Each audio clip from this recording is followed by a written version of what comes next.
ಇನ್ನು ವಿಧಾನಸಭೆಗೆ ಯಾವುದೇ ಸಂದರ್ಭದಲ್ಲೂ ಚುನಾವಣೆ ನಡೀಬಹುದು. ಕರ್ನಾಟಕದ ವಿಚಾರವಾಗಿ ಹೇಳ್ತಾ ಇರೋದು. ಈ ಎಲೆಕ್ಷನ್ ಮುಗಿದು 1 ವರ್ಷ ಆಗಿಲ್ಲ ಇನ್ನು ಸರಿಯಾಗಿ. ಈಗಲೇ ಇನ್ನೊಂದು ಚುನಾವಣೆ ಬಂದ್ಬಿಡ್ಬೋದು, ಮಧ್ಯಂತರ ಚುನಾವಣೆ. ಎದುರಿಸೋದಕ್ಕೆ ನಾವು ಸಿದ್ಧ ಅಂತ ಗದಗದಲ್ಲಿ ಮಾಜಿ ಸಚಿವ ಸಿ ಪಾಟೀಲ್ ಹೇಳಿಕೆಯನ್ನ ಕೊಟ್ಟಿದ್ದಾರೆ. ಸೋಲಿನ ಬಳಿಕ ಸಿದ್ದರಾಮಯ್ಯ ರಾಜೀನಾಮೆ ಪ್ರಸಂಗ ನಡೆಯುತ್ತೆ. ಅವ್ರು ರಾಜೀನಾಮೆ ಕೊಟ್ಟರು ಕೊಡ್ಬೋದು. ಲೋಕಸಭಾ ಚುನಾವಣೆ ನಂತರ ರಾಜ್ಯದಲ್ಲಿ ಕಾಂಗ್ರೆಸ್ ಇಬ್ಬಾಗ ಆಗುತ್ತೆ. ಮಧ್ಯಂತರ ಚುನಾವಣೆ ಬರುತ್ತೆ, ನಾವು ಸಿದ್ಧ ಇದ್ದೀವಿ ಅಂತ ಹೇಳ್ತೀವಿ. ಲೋಕಸಭಾ ಚುನಾವಣೆ ನಂತರ ಕಾಂಗ್ರೆಸ್ ಪಕ್ಷ ಬಹುತೇಕ ಡಿವೈಡ್ ಆಕೈತಿ.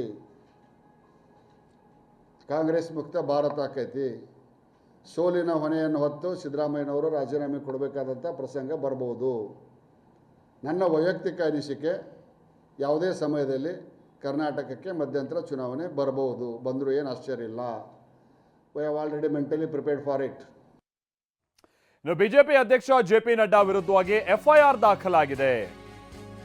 ಬಿಜೆಪಿ ರಾಷ್ಟ್ರೀಯ ಅಧ್ಯಕ್ಷ ಜಗತ್ ಪ್ರಕಾಶ್ ನಡ್ಡಾ ಬೆಂಗಳೂರಿನ ಹೈಗ್ರೌಂಡ್ಸ್ ಪೊಲೀಸ್ ಠಾಣೆಯಲ್ಲಿ ಅವರ ವಿರುದ್ಧ ಎಫ್ಐಆರ್ ದಾಖಲಾಗಿದೆ.